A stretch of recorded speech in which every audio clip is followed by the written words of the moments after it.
आप लोग के लिए भैया लोग एक ठे बात लेके आए बने भैया लोग। भाई लोग ध्यान से सुन जा।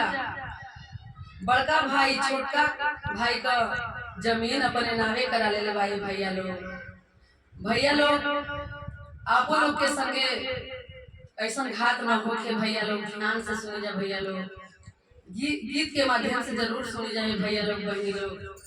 माता बहन आप लोग से रिक्वेस्ट है भैया बहनी लोग गीत के माध्यम से जरूर सुनी जा।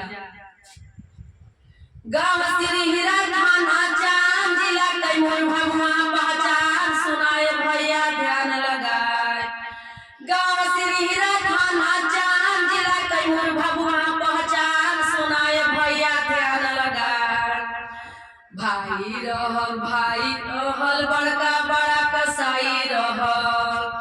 भाई रहल बड़का बड़ा कसाई रहल।